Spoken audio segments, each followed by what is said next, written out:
바로 객강남님께서 해주실 이야기 바로 한번 들어보도록 하겠습니다. 여보세요? 오랜만에 들어보는 객강맨의 목소리입니다.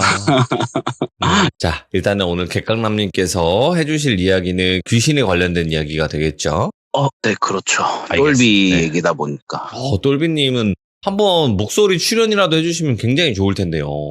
얘가 목소리가 약간 좀 특이해서 그 목소리가 되게 중후한 목소리라고 해야 되나? 목욕탕 목소리라 가지고 혹시나 주변 분들이 아는 분들이 많아가지고 걔가 장사를 했었잖아요, 그때. 아, 맞네요. 예. 네, 그러다 보니까 혹시나 알아보고 할까봐 목욕탕. 얘가 말한 적이 없거든요. 네. 네. 아, 동굴 보이스 좀 이런 느낌이구나. 네, 보면은 제 친구긴 한데 이런 말 하는데 되게 짜증나요. 다 가지고 있는 놈이라서. 목소리까지 좋다니 잘생겼는데. 알겠습니다. 그럼 바로 출발을 해보도록 하겠습니다. 렛츠가 기리십니다. 객강남이에요.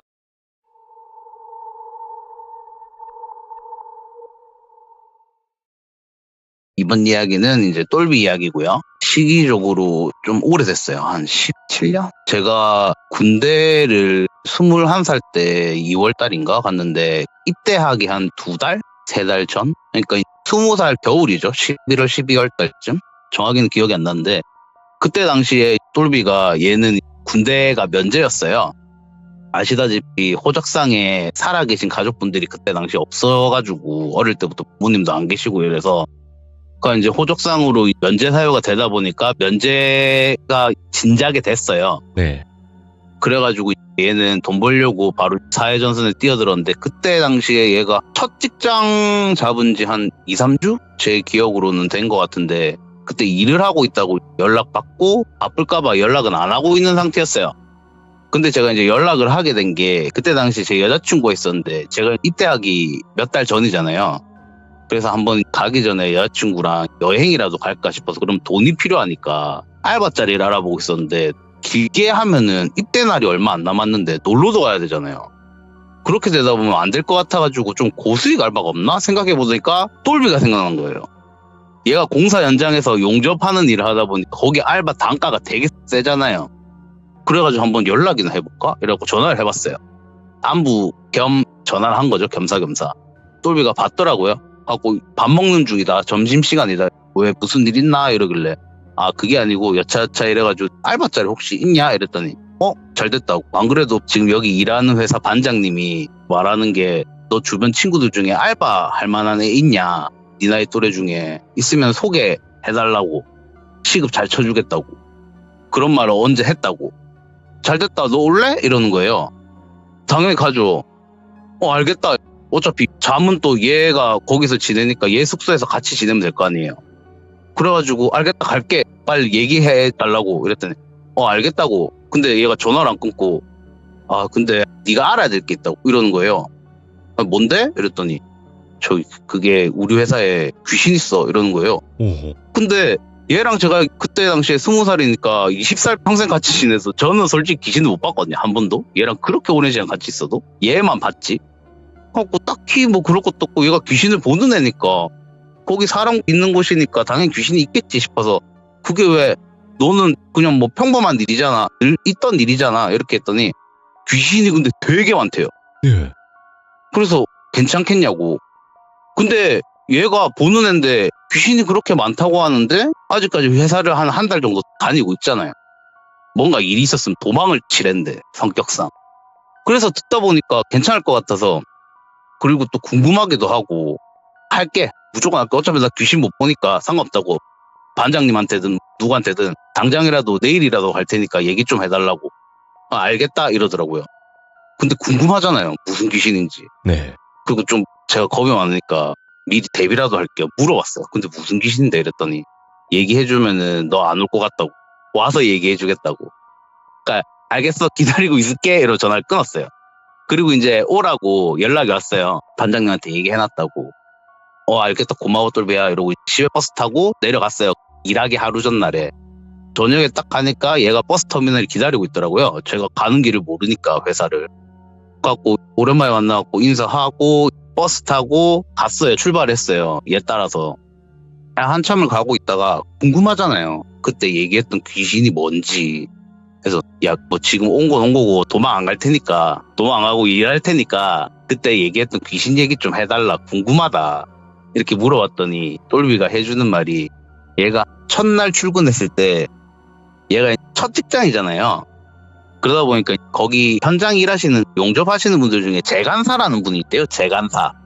설계 도면이 있을 거 아니에요. 철을 붙이는 게 용접이다 보니까 일이.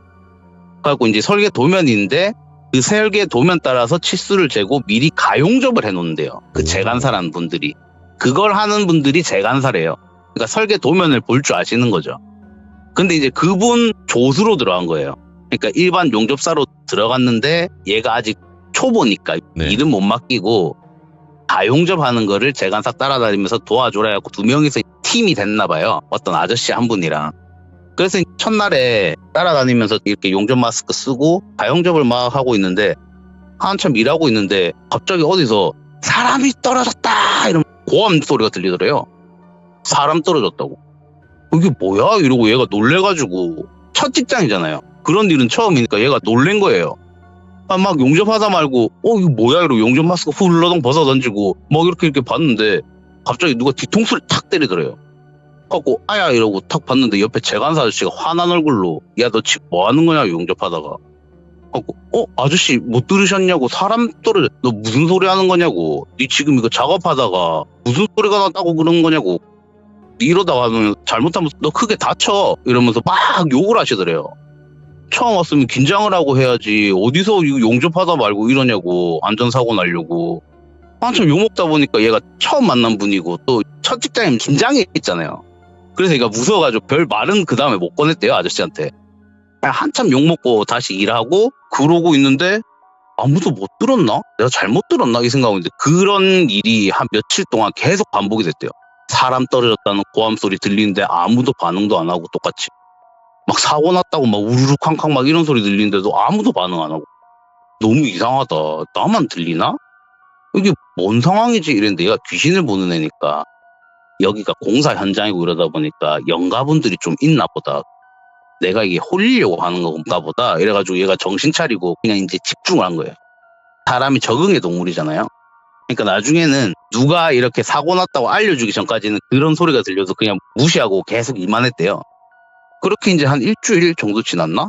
그날도 이제 막 한참을 일을 하고 있는데 이렇게 용접을 하고 있는데 천둥 소리처럼 우르르 쾅쾅 이런 소리가 철 떨어지는 소리가 쾅 나더래요. 또 헛소리 들리는구나. 이런 무시하고 있는데 누가 툭툭툭 치더래요. 갖고 용접 마스크 벗고 일하던 거 그만두고 탁 봤더니 재간사 아저씨가 사고 난 것 같다고. 이번에는 진짜 이 아저씨도 들은 거예요. 갖고 부랴부랴 간 거예요. 아저씨 따라서. 거기가 현장이 되게 넓대요. 그러니까 공장인데 약간 야외 느낌인데 이렇게 천장 덮어 씌워놓은 그런 현장이래요. 공장. 되게 부지가 넓고 거기가 본 회사가 있고 그 밑에 하청 여러 회사가 있는데 그 하청 중에 한 회사를 똘비가 들어간 거예요. 그러니까 이제 공유를 하는 거죠. 여러 회사끼리. 그 한 공장을 되게 넓은 부지를. 근데 자기 회사에서 사고가 난 게 아니라 옆 회사에서 옆 현장에서 사고가 났는데 사람들이 이미 막 몰려있더래요. 그 주변에.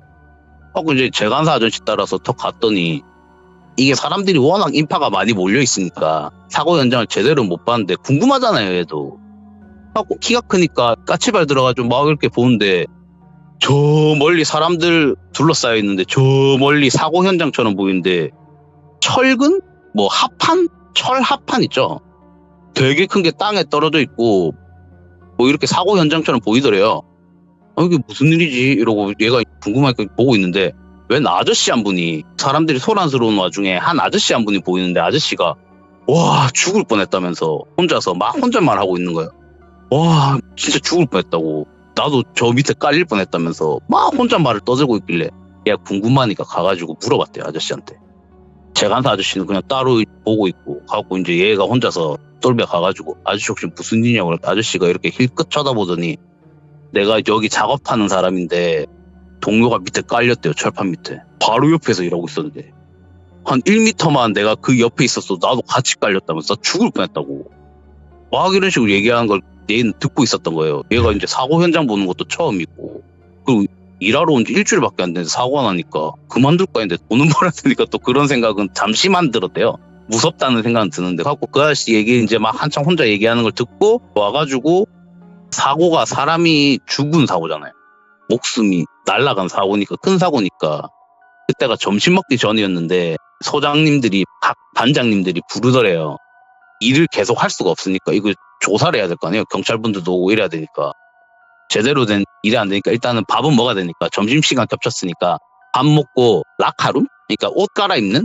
거기에 가서 대기하고 있어요. 일하지 말고 일단은 나중에 추후에 설명해주겠다 이래가지고 일단 밥을 먹어야 되니까 밥 먹으러 간 거예요. 사고 현장은 뒤로 하고 그러니까 밥 먹으러 갔는데 거기가 사내 식당이 공장을 같이 공유하다 보니까 한 식당에서 다 같이 먹는데요. 점심시간 되면. 그러니까 완전 전쟁이래요. 그러니까 얘가 막 뛰어간 거예요. 또 늦게 먹으면은 쉬는 시간이 줄어드니까. 가가지고 밥을 먹으려고 하는데 밥 타고 탁 돌아서가지고 식당이 남은 자리에 앉아야 될 거 아니에요. 근데 얘가 또 모르는 사람들 옆에서 먹으면 좀 뻘쭘하고 하니까 아직 젊은 애니까 나이가 좀 있었으면은 그냥 아무 옆에나 가서 먹어도 되는데 아직은 뻘쭘하더래요 그때는. 그래가지고 얘가 아는 사람 있나 이렇게 막 두리번 그 많은 사람들 밥 먹고 있는데 이렇게 쳐다보고 있는데 그때 그 사고 현장에서 자기 깔릴 뻔했다고 막 주저리 떠들던 아저씨가 한 자리에 앉아갖고 밥을 막 먹고 있더래요. 아, 저 아저씨 옆에 가서 같이 먹을까? 아까 전에 그래도 얘기를 했잖아요. 안면은 텄으니까. 아, 가서 먹을까? 이랬는데 옆자리가 비어있는 데가 없어서 그 아저씨 옆자리가. 그래서 대충 그냥 다른 데서 먹자 이러고 자기는 좀 떨어진 곳에서 밥을 이렇게 먹고 있는데 막 먹고 있는데 그 옆에 아저씨들이 같이 앉을 거 아니에요. 모르는 아저씨들이. 하고 밥을 막 이제 여러 명이서 먹으면서 그 사고 얘기를 하더래요. 막 얘기하는데 그 밑에 깔린 게 중국인 노동자 깔렸대요. 2명이.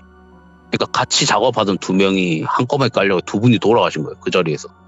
막 얘기하고 있는데 얘가 아까 전에 그 아저씨한테 들었잖아요. 그 얘기를. 얘도 이제 대화에 좀 끼어들고 좀 알고 싶어서 말을 걸었대요. 밥 먹다가 아저씨들한테. 아, 저도 아까 들었는데 그 옆에 같이 일하던 분 한 분은 사셨다고 죽을 뻔했다고 하시더라고. 그러니까 아저씨들이 얘를 딱 보더니 한국 사람이야? 이러더래요. 똘비 보고. 하고 얘가 아니 얘 잘생겼잖아요. 키도 크고 누가 봐도 한국인이거든요.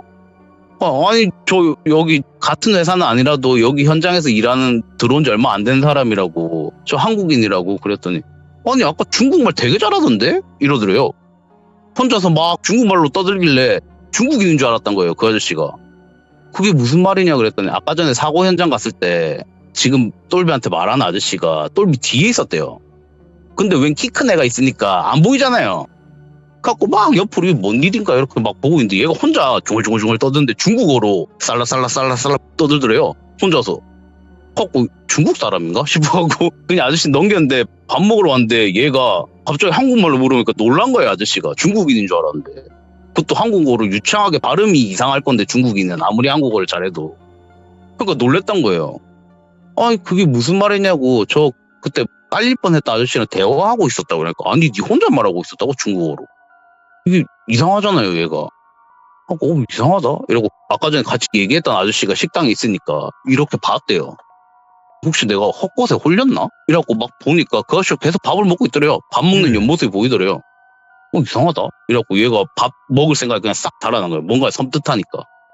하고 아저씨 밥 맛있게 드세요 이러고 이제 일어나가지고 밥도 다 안 먹고 가려고 이렇게 가다가 뭔가 이상해가지고 아까 전에 같이 얘기했다고 했던 똘비가 생각하기에 얘기했다고 했던 깔릴 뻔했던 아저씨를 다시 딱 뒤를 돌아봤는데 안 보이던 반대편 얼굴이 반이 날아가 있더래요. 그러니까 자기가 죽은 것도 모르는 거예요. 이 아저씨는. 그래가지고 뭐야 이래가지고 얘가 그걸 보고 이 아저씨가 귀신인 건 알았잖아요. 이게 뭐야? 이래갖고 아까 전에 중국인인 줄 알았다고 한 아저씨를 이렇게 봤더니 그 아저씨 뒤통수가 반이 날아가 있더래요. 둘 다 귀신이었던 거예요. 그런 귀신이 많다고. 제가 말로 듣기로도 좀 너무 무섭잖아요. 야 근데 너 용케도 있다 그러니까 근데 해코지 하는 것도 아니고 딱히 자기가 귀신인 걸 모르는 귀신들이라서 네. 그냥 사람처럼 행동하는 거예요. 자기들이 사람인 줄 안대요. 그러니까 공사 현장에서 얘 생각에는 갑작스럽게 돌아가셔서 자기가 죽은 것조차 인지를 못하는 것 같다고. 그래서 사람일 때처럼 계속 그냥 일을 한대요. 얘 말에 의하면은. 그런 귀신들이 되게 많다고 여기. 하고 여기 현장 일을 하려고 마음 먹었을 때부터 마음을 다 잡았대요. 이런 네. 일은 일상 다반사일 거다. 내가 참고 견디자. 돈을 벌어야 되니까. 그래가지고 그렇게 버티고 있다고. 아직까지 별다른 뭐 일 없다고. 아 그렇냐 이래가지고 막 얘기하다 보니까 야 근데 뭐 지금 숙소 가는 거냐. 그때가 저녁이었거든요. 저희가 버스 타고 가고 있었던 시간. 제가 야, 지금 뭐 숙소 가는 거냐. 너 뭐 어디 잡았냐고. 원룸 살아? 뭐 아니면 뭐 회사 기숙사? 어디 구했어? 이랬더니 얘가 아니 나 회사에서 자는데 이래요. 회사? 아 기숙사야? 물어보니까 알바생은 근데 기숙사에서 안 재워줄 것 같은 거예요. 그래서 아 기숙사면 난 어디서 자냐고 이랬더니 아니라고 나 기숙사에서 안 잔다고. 회사 사무실에서 자거나 아니면 회사 용접기 놔두고 하는 공구 창고가 있대요. 회사에. 거기 근무를 선대요. 근무를 서면서 거기서 잔대요. 그러니까 회사에서 아예 안 나간대요. 회사에서 안 나온 지도 지금 한 2주 넘었다고. 니 때문에 나온 거라고. 그럼 24시간을 일을 한단 거 아니에요, 얘가. 야, 그게 무슨 말이냐 이랬더니 한 일주일? 한 2주일? 뭐 이쯤인가? 밥 먹고 이렇게 있는데 자기 회사 사무실 현장에 컨테이너 이렇게 해가지고 가건물 있죠? 아, 그걸 사무실로 쓰나 봐요, 그거를.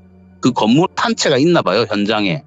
거기가 이제 현장 사무실인데 거기 창문 하나가 있는데 밥 먹고 와가지고 담배 피려고 얘가 커피 먹으면서 쉬려고 그 사무실을 지나가야지 쉬는 라커룸이 있대요. 그래서 얘가 거기 밥 먹고 지나가는데 웬 창문에서 어떤 아저씨 한 분이 몸을 반쯤 이렇게 내놓고 야 이렇게 부르더래요. 똘비를 지나가는데. 근데 현장에서 일하시는 분들 옷 있잖아요. 그걸 입고 이렇게 사무실 안에서 부르니까 얘가 갔대요. 같은 회사 사람인 줄 알고 왜 부르시냐고 그랬더니 여기 현장 소장님이래요. 그분이. 나 여기 현장 소장이라고. 왜 부르셨냐고 이랬더니 네가 얼마 전에 들어온 똘비지? 이러더래요. 맞습니다. 그랬더니 너 다른 지역에서 와가지고 사회 초년생이고 지금 회사 일하고 퇴근하면은 찜질방 가서 지낸다면서 이렇게 말을 하시더래요. 그 소장님이. 그래서 얘가 반장님한테 면접 볼 때 얘기를 했나 봐요. 얘가 그때 당시에 얼마 전까지도 학생이었잖아요. 그리고 집에서 보태줄 만한 어른이 없으니까 차라리 우리 집 부모님들한테라도 얘기를 했으면은 원룸 보증금이라도 빌려줬을 텐데 얘가 민폐 끼치기 싫어가지고 자기 수중에 있는 돈으로 어떻게 하려다 보니까 원룸 이런 거는 못 잡고 그냥 퇴근하고 나면은 일하는 곳 근처에 찜질방에서 묵었나 봐요. 자기 형편이 어렵다 보니까 아직 월급을 못 받았잖아요. 그렇게 있는 거를 얘가 딴 지역이다 보니까 면접 볼 때 반장님이 물어봤나 봐요. 그때 얘기를 했나 봐요. 너 어디서 지낼 거냐. 그리고 얘가 사내초년생 20살 갓되니까 반장님이 걱정돼서 물어봤더니 얘가 이제 그걸 얘기했나 봐요. 주저리. 근처에 찜질방 찾아봐가지고 거기서 지낼 거라고. 그랬더니 그 얘기를 들었는지 현장 소장님이 너 그러지 말고 돈도 아낄 겸 여기 사무실에서 자든가 야간에 일을 해라. 차라리 일을 하면서 내가 그 돈은 다 쳐줄 테니까. 하는 말이 공사 현장이다 보니까 도구가 되게 많잖아요. 네. 그게 비싸대요. 장비들이. 그 장비들을 일할 때는 쓰다가 마칠 때는 반납을 한대요. 그 반납해가지고 관리하는 곳이 자재창고? 장비창고 이런 거래요. 원래 근무 시간 중에는 그 창고 자체를 하루 종일 관리하시는 분이 있는데 그분은 퇴근을 하잖아요. 밤에 다 잠그고 CCTV도 현장에 다 달려있고 하긴 한데 야간에 가끔씩 도둑이 된대요. 네. 그거 털라고 몇 번 당했다. 소장님이 하시는 말씀이. 그러니까 솔직히 뭐 필요는 없는데 CCTV도 다 달려있고 자물쇠도 다 달려있고 한데 그러니까 배려해 주신 거죠. 젊은 애가 고생을 하니까. 또 이제 자존심에 상처는 입지 말라고 보탬도 될 겸 해라. 그렇게 말은 안 하셨는데 얘가 느끼기에는 그랬대요. 소장님이 배려를 해주신 거죠. 저녁에 다 퇴근하고 나시면은 현장 한 바퀴 싹 둘러보면서 혹시나 작업자분들이 창고에 반납 안 한 장비들 있잖아요. 그거 한번 싹 수거해가지고 창고에 넣고 문단속 잘하고 창고 굳이 지킬 필요 없다. 사무실에서 네가 자든 아니면 CCTV로 사무실에 CCTV가 있었거든요. 컴퓨터에. 그 화면을 계속 보고 있든 네 마음대로 하라고. 근데 네 저녁에 일하는 것까지 다 월급으로 쳐주겠다. 배려를 해주신 거예요. 네. 얼마나 감사해요. 그래서 똘비가 알겠다. 열심히 하겠다. 이라고 했대요. 그래갖고 지금 회사에서 묵고 있다고. 그럼 나는 어떡하냐고. 저는 알바로 채용된 거지 그 야간까지 하는 거는 아니잖아요. 예. 그럼 난 무보스로 밤을 여기서 지내야 되는 건데 아무리 똘비가 있다고 해도 나는 어떻게 이랬대. 걱정 말라고 소장님한테 다 얘기해놨다고. 창고가 2개래요. 네. 창고가 2개니까 똘비 하나 창고 보고 저 하나 남은 창고 하나 보고 요렇게 소장님이 하라고 한 거예요. 친구도 대견하다고 젊을 때부터 이렇게 돈 벌러 알바도 다니고 하니까 대견하다고 하라고 허락을 해주셨대요. 자기가 다 얘기해놨대요. 그럼 더블로 돈을 버는 거잖아요. 그리고 얘 얘기를 들어보니까 일도 그냥 잠만 자면 되는 건데 회사에서. 씻는 것도 본사 건물에 가면은 샤워장이랑 다 있더라고요. 가보니까. 화장실도 되게 좋고 세탁기도 있고 하고 그냥 여기서 살면 돼 그냥 회사 안에서 돈 받으면서 하고 와 진짜 고맙다 이러면서 그때 가고 24시간 그렇게 뛰는 게 하루 일당이 거의 20만이 넘었어요. 그때 당시에. 그러니까 되게 큰 돈이죠. 한 달이면은. 그래가지고 와 너무 고맙다 너무 고맙다 그렇게 했는데 그래가지고 이제 첫날 저도 출근을 했어요. 저는 이제 기술이 없으니까 그냥 이제 밑에서 속된 말로 시다발이라고 하죠. 아저씨 장비 갖다 주고 뭐 하고 이렇게 하고 저희 루틴이 그렇게 일과가 5시 끝나요. 새벽 6시부터 해가지고 5시 끝나는데 5시 끝나고 아저씨들 다 퇴근하고 나시면 저희는 밥 먹으러 밖에 나갔다가 저녁 먹고 똘비랑 들어와서 소장님이 말씀하신 것처럼 현장 한 바퀴를 뺑 돌아요. 그러니까 장비 다 수거해가지고 혹시나 수거 안 된 거 있으면 수거해가지고 다 집어넣어 놓고 창고에. 그래가지고 이제 샤워하고 노가리 까다가 그렇게 했어요. 근데 얘가 이상했던 게 솔직히 자면 되거든요. 그냥 사무실에서. 사무실에 TV도 있고 그때 당시에 뭐 난방기 뭐 이런 것도 있고 난로도 있고 컴퓨터도 있고 거기 소파도 있고 이래가지고 욕 깔고 자면 되고 이래가지고 넓어가지고 그러면 되는데 똘비가 꼭 10시만 되면은 가는 거예요. 그래가지고 제가 이상해가지고 왜냐면 저도 자재 창고를 가봤는데 거기 잘 데가 없어요. 의자 하나 덜렁 있고 거기서 그냥 앉아서 잔다는 거 아니에요. 가면 맨날 거기서 자더라고요. 사무실에서 꼭 10시만 되면은 가가지고 저랑 놀다가 아까 제가 하루는 물어봤어요. 한 하루 이틀 일했을 때 똘비야 너 왜 불편하게 거기 잘 데도 없는데 너 왜 거기서 자냐고 사무실에서 같이 자자고 나 혼자 자기 무섭다고 너도 혼자 자기 안 무섭냐 물어봤더니 얘기를 하는 게 얘가 저 일하러 오기 전에 얘도 사무실에 있으면 편하니까 사무실에서 잤대요. 근데 10시마다 밤마다 누가 와가지고 발로 문을 막 꽝꽝꽝 찬대요. 이게 얘가 말하는 게 주간팀이 있고 얘가 그때 혼자서 일하고 있을 때 당시에 야간에 야근조가 있대요. 그러니까 그거를 철야라고 하던데 철야 하시는 용접사분들이 몇 분 계시대요. 네. 회사에. 그분들한테 장비도 창고 얘가 관리를 하다 보니까 밤에는 그거를 이제 장비도 출납해주고 갖다 달라고 하면 갖다 주고 막 이렇게 했대요. 근데 10시만 되면 누가 와가지고 사무실 문을 발로 꽝꽝꽝 찬대요. 이게 소리가 맨 처음에는 얘가 들었을 때 위에서 이게 소리가 쾅쾅쾅 나면 누가 두드리는 소리인데 밑에서 소리가 난대요. 밑에서.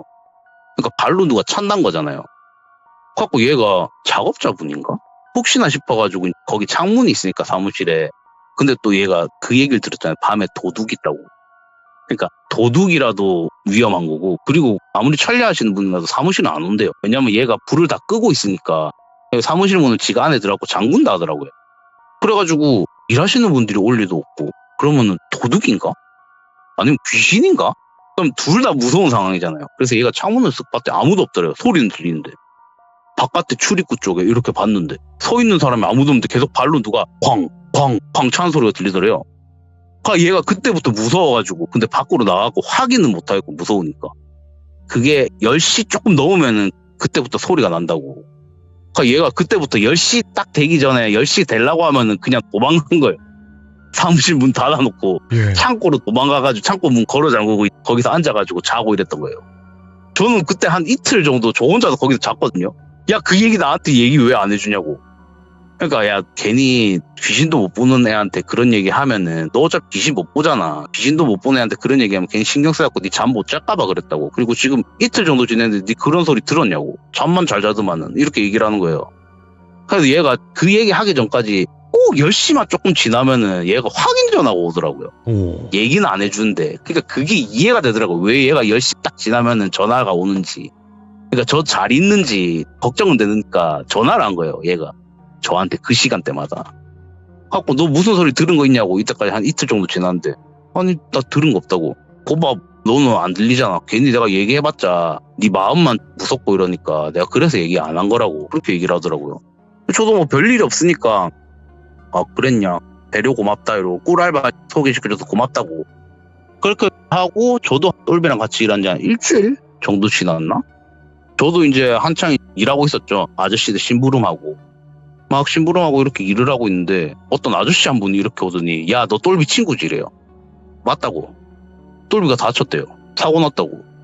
뭐 제가 놀래가지고 많이 다쳤냐고 물으니까 아이 그건 아니고 똘비가 용접하고 있는데 용접기가 떨어졌대요 위에서. 예. 용접기가 그게 쇠로 돼 있거든요. 뭐 정확한 무게는 모르겠는데 제가 들어봤을 때는 거의 한 10kg 가까이 나가요.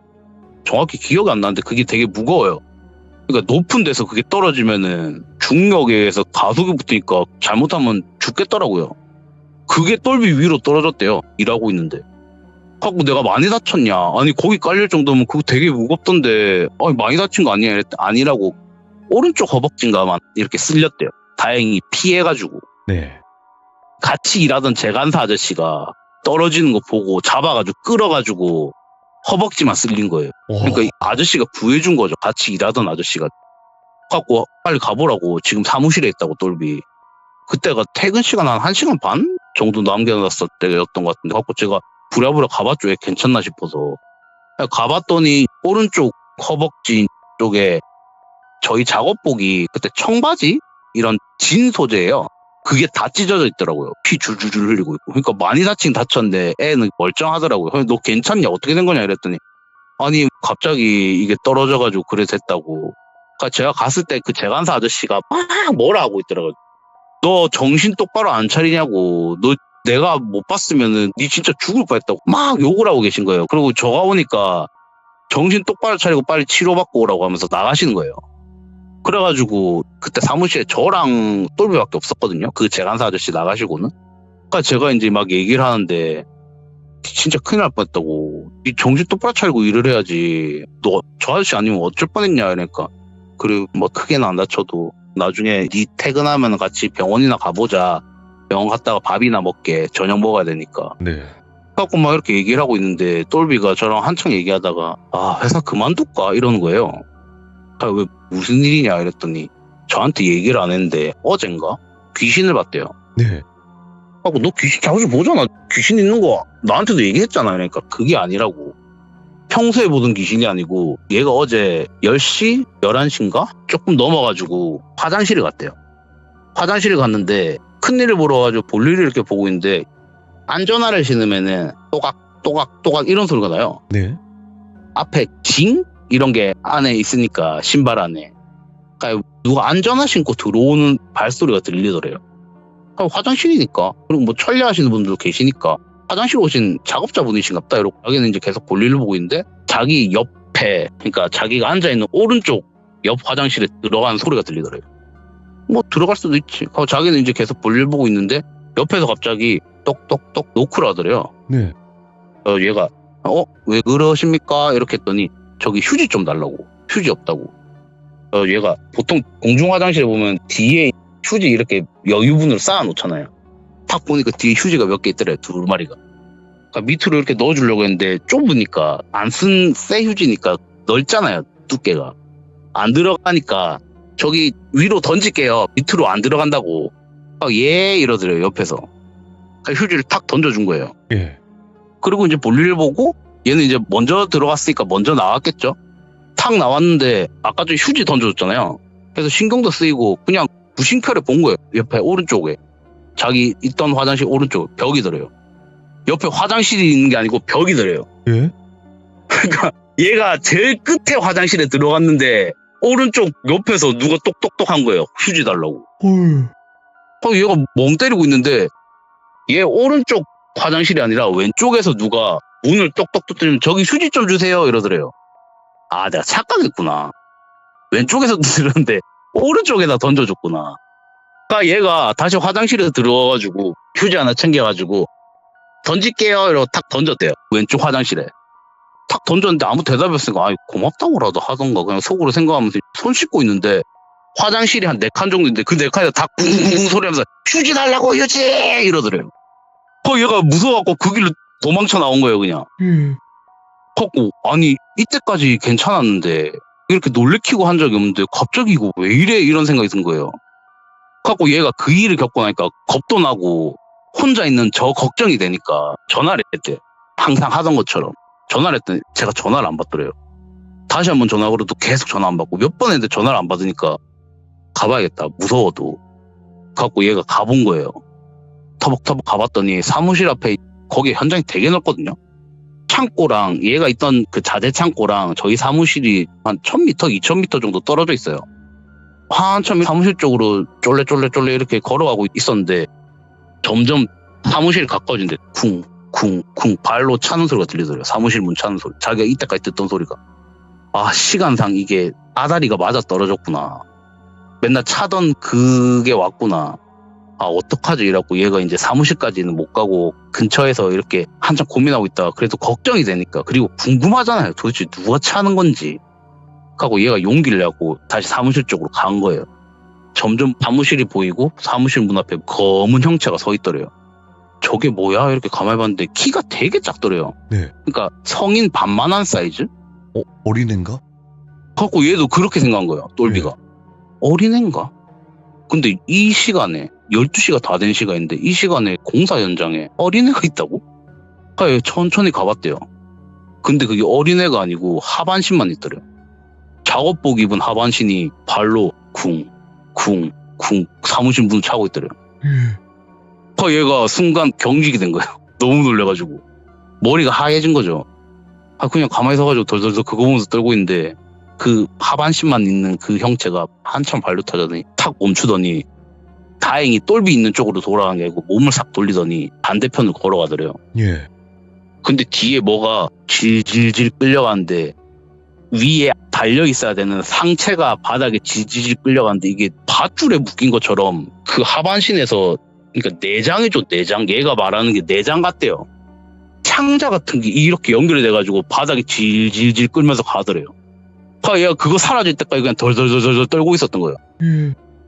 이거를 저한테 말할까 말까 하다가 괜히 또 얘가 혼자서 그 얘기했다가 또 겁먹고 겁도 많으니까 제가 얘는 알잖아요 제 성격을. 얘기를 못하고 있었다. 근데 지금 오늘 사고도 그렇고 이거 좀 점점 해코지를 것 같다 귀신들이 나한테. 왜냐하면 거기서 용접기가 떨어질 일이 없거든요. 그래가지고 그런 것 같다고. 이거 나만 다친 게 문제고 니도 혹시나 안전사고 일어날 수도 있다고. 이거 회사 그만둘까? 낭남아 같이 그만둘래? 한 달은 안 됐는데 어떡할래? 이렇게 하길래 일단 그래도 한 달은 채우고 나가야 되는 거 아니냐 이렇게 얘기하다가 일단은 치료를 받으러 가자 했어요. 근데 얘는 그러면은 죄송하긴 해도 너희 부모님한테 원룸 보증금을 조금 빌려서 네. 나가자고. 야간에는 좀 위험할 것 같다 이렇게 얘기하는 거예요. 그리고 자기가 몸이 피곤하니까 편하게 못 자서 이런 사고가 벌어진 것 같다. 지금 정신도 좀 멍하다고. 그런 것 같다고. 일단 나가서 생활하자. 야간 알바는 안 하는 걸로 하자. 소장님한테 얘기 드리자. 말씀드리자. 이거 야간은 못할 것 같다고. 좀 죄송하다고 얘기 드리자 기다렸다가 사무실이니까 좀 있으면 이제 퇴근 시간이잖아요. 그래서 이제 둘이 같이 기다렸어요. 알겠다 하고. 야간 안 하는 걸로 하고 바깥에 숙소 잡자. 내가 부모님한테 얘기해볼게. 이렇게 했어요. 이제 퇴근 시간 기다리고 있는데 5시가 됐는데 얘가 얘기한 소장님이 안 오시는 거예요. 한 5시 조금 넘었나? 어떤 아저씨 한 분이 들어와요. 똘보가 이렇게 봤는데 소장님이 아닌가 봐요. 자기도 모르는 분이니까 그냥 이렇게 다시 고개 탁 돌리더라고요. 소장님 기다린다고. 그 아저씨가 컴퓨터 있는 책상에 앉아가지고 컴퓨터 작업하시는 것 같더라고요. 그러고 있는데 반장님이 들어왔어요. 반장님이 딱 들어왔는데 뭘 아시죠? 당연히 안전사고가 났는데 젊은 애가 정신 안 차리고 일하다가 막 뭘 아시는 거예요. 그러니까 작업 현장에 안 쓰는 장비 잘 정리하라고 하지 않았냐면서 막 뭐라 하시는 거예요. 그거 제대로 정리 안 해가지고 용접기가 떨어져가지고 그런 거 아니냐 막 이런 식으로 얘기를 하니까 똘비가 황당하죠. 저도 그리고 그때 같이 야간에 일할 때 되게 관리 잘했거든요. 현장에 진짜 장비 남은 거 하나 없이 같이 맨날 수고하고 확인 2번씩 하고 이랬는데 갖고 똘비가 듣다가 지도 다치고 지금 신경이 예민하니까 약간 말대꾸를 한 거예요. 반장님한테. 얘가 그런 성격이 아닌데 아니 반장님 저희 야간에 제 친구랑 2번씩 항상 확인했다고 그거 철야팀이 한 거 아니냐 막 얘기하다가 어제도 철야팀이 그거 용접기 가지고 그쪽에서 그 용접기 떨어진 작업 현장에서 일했다고 그분들이 반납 안 한 거 아니냐 이런 식으로 네. 얘기를 했더니 반장님이 야 너 술 먹었냐 이래요. 하고 아니 무슨 말씀하시는 거냐고 이랬더니 야 우리 철야팀이 어딨냐고. 철야팀이 없대요. 뭐야 이거? 철야팀 없은 지가 한 6, 7년 됐대요. 우리 야간팀 없다고. 예. 아니 무슨 말씀하시는 거냐고. 제가 어제도 장비 내주고 했는데 두 분한테 용접기. 그러니까 아니 무슨 말 하는 거냐고. 그 네가 야간에 왜 있냐고. 퇴근해야 될 놈이. 둘이서 여기 회사에 왜 있어. 이러니까 아니 소장님이 시켰다고. 그러니까 반장님 어이가 없어갖고 와 봐라 이러면서 탁 돌아보는데 먼저 번에 들어온 아저씨 있죠. 사무실에 앉아 계시던. 그 아저씨 뭐 소장님 혹시 얘들한테 야간 일 시켰냐고. 그분이 소장님이에요. 근데 똘비가 몰라봐요. 자기 일 시킨 사람인데. 탁 보더니 아니 나 그런 거 시킨 거 없는데. 그리고 얘 24시간 일 시키는 회사가 어딨냐고. 말이 되냐고. 하고 똘비가 아니라고. 딴 소장님 안 계시냐고. 여기 현장 소장님이라고 해가지고 우리 야간 이거 일 시켰다고. 내가 허락까지 받았다고 내 친구. 네. 그러니까 저는 일한 지 거의 한 달 가까이 한 3주 정도 야간 이거 했고 회사에서 먹고 자고 하면서 얘는 한 일주일 정도 했다고 저 가리키면서. 그러니까 얘들이 나스를 먹었나 이러면서 무슨 말도 안 해서 이분이 소장님이라고 이분이 현장 소장님이라고 잘 보라고 이분이 일 안 시켰다는데 무슨 말 하는 거니까. 아 여기 현장 소장님 딴 분 안 계시냐고. 본사에 현장 소장님이 한 분이 있대요. 예. 근데 그분은 잘 안 온대요. 워낙 협력업체가 많기 때문에 일일이 안 본대요. 본사에 뭐 다른 팀장님이나 이런 분들이 와서 한 번씩 안전관리하고 하지 검사하고 하지 안 온다고. 너희 무슨 소리 하는 거냐고. 그리고 얘가 거기 회사에 CCTV가 있잖아요. 어제도 장비를 출납했잖아요. 확인해보자고. 그러니까 저는 이제 확인하기 전까지는 얘가 뭐 귀신에 홀렸다 이런 생각도 안 하고 다른 회사 현장 소장님한테 작업 지시를 받았나? 이런 생각이 든 거예요. 같은 현장을 공유하다 보니까 그 사무실도 그리고 얼마 안 떨어져 있어요. 네. 다른 현장 사무실이. 그래갖고 혹시나 얘가 착각을 하고 다른 현장 소장님한테 그 현장 소장님도 헷갈려가지고 자기 회사 사람인 줄 알고 작업 지시를 내렸나? 다른 회사 철야팀인가? 그 사람들한테 출납을 했나? 이런 생각을 했어요. 그래갖고 저는 이제 같이 그 현장 소장님이랑 사무실에 있던 4명이서 같이 본 거예요. 어젯밤 CCTV를. 쭉 돌려보는데 얘가 한 새벽 1시인가? 2시인가? 이때쯤에 지 혼자서 용접기 2대를 두고 터벅터벅 가요. 근데 이게 그때 당시 CCTV 화질이 되게 안 좋았거든요. 네. 근데 얘가 이렇게 들고 가면서 양옆으로 누구랑 대화하는 것처럼 제스처를. 그러면서 터벅터벅 현장 가가지고 자기 용접기 떨어뜨린 곳 있죠. 거기다가 용접기를 놔요. 그리고 빈손으로 돌아오더라고요. 어젯밤에 지가 놔뒀던 용접기가 지한테 떨어진 거예요. 원소냐 철야팀이 어딨냐고. 이거 보라고. 너 혼자 이거 2개 들고 가가지고 뭐 했냐? 회사에는 왜 남아있어? 이렇게 물어보는 거예요. 얘도 이걸 같이 봤잖아요. 그러니까 지가 한 행동이 CCTV에 고스란히 찍혀있으니까 얘가 넋이 나와가지고 이게 어떻게 된 거지? 이러고 있더라고요. 저도 와, 얘 귀신에 홀렸구나. 큰일 났다. 혼나겠다. 잘리겠다. 속으로 이 생각했어요. 귀신에 홀린 것보다는 일하는 거 월급 다 날라갈까봐. 난리 났다. 이거 회사에서 사무실에서 무단으로 잔 거잖아요. 어떻게 보면은. 그렇죠. 하고 와, 큰일 났다 이러고 있는데 서장님이 반장님 보고 그만하고 됐다고 갑자기 말을 하세요. 빨리 너 친구 데리고 가 치료받으라고. 혼을 안 내세요. 그냥 가라고. 내일 출근 잘하라고. 똘비 너는 아프면은 한 며칠 쉬어도 되니까 뭐 나중에 천천히 낫고 오든 아니면 괜찮으면 일하러 바로 내일 출근을 하래요. 저도 출근을 하고 그대로 정상으로. 혼을 안 내세요. 되게 착한 분이시다 속으로 생각하고 알겠습니다 이러고 빨리 말 바꿀까봐 똘비 넋 나가 있는데 데리고 나갔어요. 네. 하고 이렇게 이제 사무실이랑 점점점 멀어지면서 야, 너 도대체 무슨 일 겪은 거냐고. 아닌데 분명히 어제 찰려팀 그 2분한테 이거 하고 했다고. 소장님이 나한테 분명히 작업 지시했다고 야간에 하라고. 얘가 아직까지도 이게 뭐가 현실인지 몰라가지고 얘는 못 믿는 거죠. 자기가 분명히 겪었는데. 그래가지고 가는데 똘비 갑자기 터벅터벅 가다가 저랑 같이 얘기하면서 가다가 웃으면서 갑자기 휙 돌아봐요. 네? 얘가 뭐 하는 거예요? 저도 이제 옆으로 그냥 봤죠. 그때 얘가 맨 처음에 고개만 이렇게 돌려가지고 뒤로 이렇게 웃으면서 봤거든요. 점점 몸을 뒤로 돌려요. 그런데 한참 한 10초 정도 서 있다가 털썩 주저앉아요, 그냥 그 자리에. 야, 똘비야 이랬더니 얘가 얼굴이 허해져가지고 눈에 초점이 없어요. 예. 멍하니 허공만 이렇게 보고 있더라고요, 주저앉아가지고. 그러니까 제가 막 이렇게 흔들면서 야, 똘비야 괜찮냐고, 야, 너 왜 그러냐고 막 이렇게 했더니 한참 그렇게 하고 있는데 얘가 정신을 못 차리더라고요. 말도 안 하고. 그러고 있는데 누가 갑자기 터벅 오더니 똘비 뒷덜미 잡고 질질질 끌고 가요. 그러니까 제가 놀래가지고 끌고 간 사람 딱 봤더니 같이 일하는 재간사 아저씨더라고요. 아무 말도 없이 그냥 성난 얼굴로 진짜 다급하게 애 일으킬 생각도 안 하고 그냥 질질질 끌고 가더라고요. 그 예. 180 넣는 애를. 그분이 저보다도 키가 작았거든요. 167, 8? 많아봤자 그 정도인 아저씨인데 어디서 힘이 나셨는지 질질질질 그 큰 애를 끌고 가더라고요.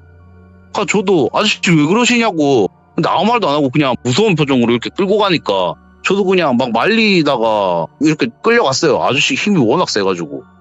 한참 끌고 가가지고 거기 전장 딱 벗어나면 저희 쉬라고, 작업자들 쉬라고 휴게실이 있어요. 네. 거기 이제 얘 이렇게 세워가지고 턱 앉히더니 뺨을 막 때려요. 정신 차리라고. 하고 이 똘비가 한참 맞다가 깬 거예요. 아저씨 이러는 거예요. 야, 너 뭐 봤냐고. 아저씨가 대뜸 그냥 물어봐요. 너 뭐 봤냐고. 그러니까 얘가 주저주저 말을 하는데 얘가 아까 저랑 대화하면서 가고 있었잖아요. 근데 뒤에서 자기 작업 지시했던 현장 소장님이 똘비야 근무 안 하고 어디가 퇴근하니? 이렇게 부르는 소리가 들리더래요. 그 목소리가. 아, 소장님 있잖아. 이거 맞네. 이라고 얘가 환하게 웃으면서 소장님 이러면서 돌아본 거예요. 근데 그때 사무실 앞에서 봤던 그 하반신이나 상반신이 분리된 사람이더래요. 얘가 멀리서 보니까 상체 얼굴을 확인을 못했는데 보니까 그 상체가 그 소장님이더래요. 자기한테 작업 지시네. 환하게 웃으면서 너 어디가? 이러더래요. 얘가 그대로 그냥 굳어가지고 이 사람도 귀신이었구나 이라고 그냥 주저앉은 거예요. 그 자리에. 그러고 있는데 그 아저씨가 끌고 온 거예요. 재간사 아저씨가. 그 얘기를 하니까 그 아저씨 한숨을 이러더니 너 귀신 보지? 이러는 거예요. 똘비가 맞다고. 저 귀신 본다고 어릴 때부터. 그 아저씨가 하는 말에 자기도 귀신 본다고. 그 아저씨가 일한 지가 한 7년 정도 됐는데 그 아저씨가 맨 처음에 한 7년 정도 전에 처음 일할 때부터 그 현장에 있던 되게 유명한 귀신이래요. 오. 그 상체랑 하체 분리된 그 현장 소장이. 네. 현장 소장인지 뭔지 그 사람이 어떻게 죽은 사람인지도 모르겠는데 누군지는 모르겠는데 이렇게 막 지나다니고 그 아저씨도 귀신을 보니까 영가를 보니까 무시했대요. 근데 그 아저씨가 한창 일하고 있으면 옆에 지나가면서 자기가 현장 소장인 척하고 새로 오는 젊은 사람들 있죠, 일하는 분들. 네. 그분들을 홀리려고 현장 소장인 척을 막 하면서 나 여기 현장 소장인데 이러면서 니 일할래? 뭐 일할래? 근데 일반 사람들 모르죠. 예. 안 들리잖아요. 그러다가 가끔씩 그걸 탄다고 하죠. 느끼는 사람들이 있으면은 진짜 미친 듯이 웃으면서 그 사람 홀려가지고 크든 작든 무조건 다치게 한대요. 네. 하고 여기 현장에 반장님은 바뀐 지가 한 1년밖에 안 돼갖고 모르는데 소장님은 초창기부터 업하시던 분이라서 다 안다고 하고 우리 회사가 자기가 알기로는 지금은 안 한 지 한 1년 반 정도 됐는데 매년 구슬했대요. 매년. 그 귀신이 하도 홀려가지고 사람. 사고가 계속 나니까 많이 하면 1년에 한 3번씩 굿하고 이랬대요. 그러니까 요 근래에는 들어온 사람도 없고 들어왔다고 해도 이게 보는 사람이 아니라 가지고 그 현장 소장인 척하는 귀신이 그렇게 사고 내려고 자기가 홀릴 사람 찾고 다니고 있었는데도 한 1년 반 정도를 안 나타나니까 되게 성이 나 있었는데 똘비 들어온 날 또 똑같은 패턴으로 와가지고 홀리려고 시험을 해본 거예요. 그러니까 얘가 첫날에 용접하고 있었는데 사람 떨어졌다 한 게 그 아저씨가 얘기해 주시는 게 첫날부터 막 쫓아다니더래요, 똘비를. 아저씨가 이렇게 계속 보고 있었던 거예요. 또 얘 홀리려고 하나 싶어가지고 막 주시라고 했는데 그 소장인 척하는 귀신이 한참을 보다가 뭔가 알아챘는지 갑자기 씩 웃더니 이게 상체만 있잖아요. 예. 근데 두 다리로 선 것처럼 양손으로 팔을 땅에 탁 짚고 벌떡 일어서더니 말이 이상한데 다다다다다다 달려오더래요, 똘비한테. 똘비 용접하고 있으니까 못 본 거예요, 그거를. 그래서 다다다 달려오더니 똘비 귀에다 바짝 대고 사람 떨어졌다, 사람이 떨어졌다 하고 고함을 지르더래요. 오, 예. 그러니까 얘가 첫날 들은 게 그 소장 귀신 소리였던 거예요. 그러니까 얘가 보통 사람 같았으면 반응을 안 할 텐데 얘가 들리니까 자기도 모르고 사람 진짜 떨어진 건 줄 알고 반응을 한 거예요. 이래갖고 얘가 용접 마스크 벗으려고 하니까 벗기 전에 이렇게 들리네 이런 것처럼 미친 듯이 웃으면서 다른 데로 가버리더래요. 네. 첫날부터 그랬다고. 그래갖고 그 아저씨가 되게 잔소리도 심하고 똘비도 그랬거든요. 얘가 퇴사하려고 했던 이유가 뭐 그때 화장실에서 본 귀신도 있고 사무실 앞에서 본 그 귀신 그것도 있는데 자기 사수 아저씨가 맨날 약간 이렇게 그때 첫날에도 뒤통수 때렸잖아요. 정신 차리라고.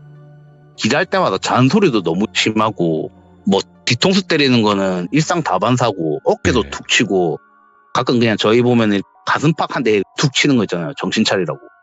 그런 거를 자주 했던 거예요. 하루에도 몇 번씩. 그래가지고 얘가 퇴사 생각도 했던 거예요. 그 이유도 있어가지고. 근데 그게 아저씨한테 들으니까 똘비가 용접 싸니까 용접 막 하고 집중하고 있으면은 그 귀신이 몰래 뒤에 와가지고 자기 배 밑에 있는 창자 이런 걸로 똘비 목에 막 감더래요. 오. 그러니까 그거 털어준 거예요, 아저씨가.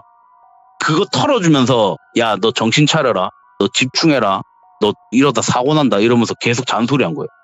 똘비도 그렇고 저도 듣기에 그럼 얘기를 해주지 이러니까 네. 야 진짜 7년 정도 일했잖아요. 처음에는 한 1, 2년 정도는 그 소장이 관심 가진 사람들한테 얘기를 했대요. 근데 다 미친놈 취급하더래요. 회사에서도 왕따 당하고 네. 그렇게 자기는 알려줘도 안 믿고 헛소리라고 하고 미친놈이라고 이러니까 한 2년 뒤부터는 포기한 거예요 그냥. 네. 갖고 이 아저씨가 자기가 할 수 있는 선에서만 도와준 거예요. 근데 자기가 24시간 봐주고 있을 수가 없으니까 그렇게 안전사고가 났대요. 똘비는 그나마 다행이었던 게 자기 부사수잖아요. 그렇죠. 그러니까 야간에는 못 있어줘도 주간에는 계속 붙어 있으니까 그렇게 도와준 거예요. 나쁜 아저씨인 줄 알았는데. 오호. 그래갖고 그 아저씨 하는 말이 젊은 놈이 뭐가 그렇게 기가 약하냐고. 귀신한테 휘둘릴 거면은 그냥 너 지금 위험하니까 이번에도 사고 난 것도 아마 뒤쫓아다니던 귀신이 그랬을 것 같다고. 그러니까 너 그냥 옮기라고 딴 데로 하고 알겠다 이래가지고 그때 한 달만 딱 하고 다 옮겼어요. 저는 이제 와. 알바라서 그냥 그만두고 똘비는 아예 다른 회사로 옮겼어요. 그 아저씨가 소개해준 회사로. 그래갖고 그 다음부터는 똘비가 다른 현장에서는 귀신을 보긴 보는데 그 비슷한 귀신들은 봤는데 딱히 뭐 괴롭히고 이런 귀신은 없었다 하더라고요. 야.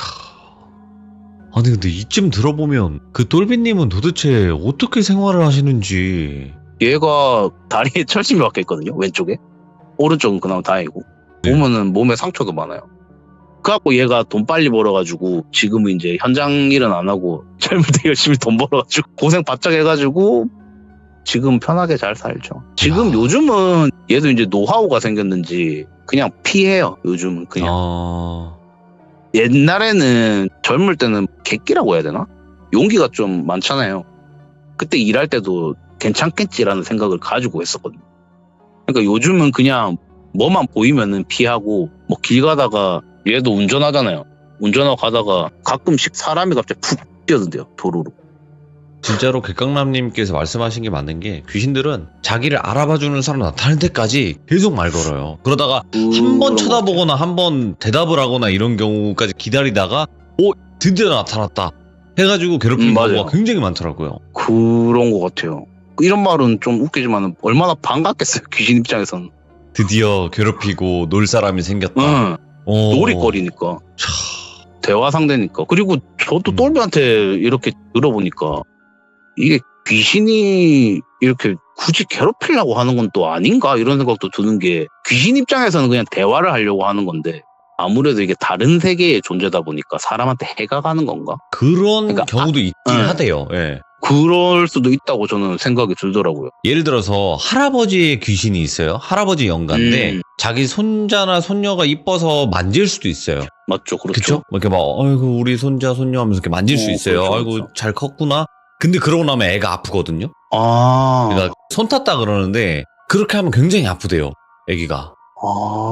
예. 전 또 그건 또 처음 알았네. 그러니까 말 그대로 마음은 이뻐서 그냥 손을 탄 건데 그게 너무 아프다. 그러니까 그거구나. 잘못될 줄 모르고 해가 갈 줄 모르고 그냥 선의에 의해서 한 건데 맞아요. 그럴 수도 있겠다. 저는 그런 생각이 들더라고요. 맞아요. 그래서 아마 그렇지 않을까라고 추측 정도는 해봅니다. 이게 뭐 정답은 저는- 아니니까요. 예.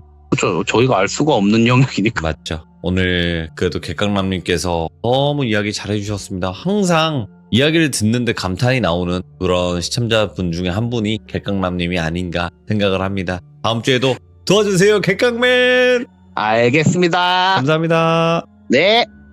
자, 이번 이야기는 객강남님께서 해주신 현장 귀신 이야기였는데 정말 위험했던 사건도 있었고 다행히도 그분이 도와주셨기 때문에 그나마 이 정도 일로 끝이 나서 이야기를 이렇게 전달을 해주실 수 있지 않았나 생각을 합니다.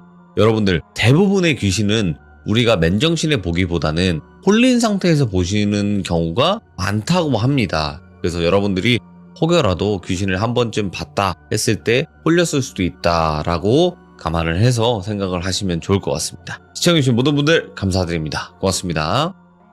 그렇기에 병원 쪽 관련된 그런 괴담이라든지 무서운 일들을 많이 알고 계시는 편입니다. 그래서 오늘 해주실 이야기도 아마 병원 관련 괴담이 되지 않을까 생각을 하고 있는데 바로 만나보도록 할게요. 보세요? 머랭님. 네, 아이고, 머랭님 반갑습니다. 반갑습니다. 네, 아이고, 오늘도 찾아와 주셔서 행복하네요. 저도 감사드립니다. 네. 자, 오늘 머랭님께서 해주실 이야기가 병원 관련된 이야기가 될까요? 네, 병원 관련된 이야기 2가지가 될 것 같아요.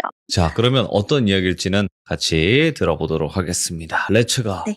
튼튼입니다. 헤이, 머랭! 감사합니다.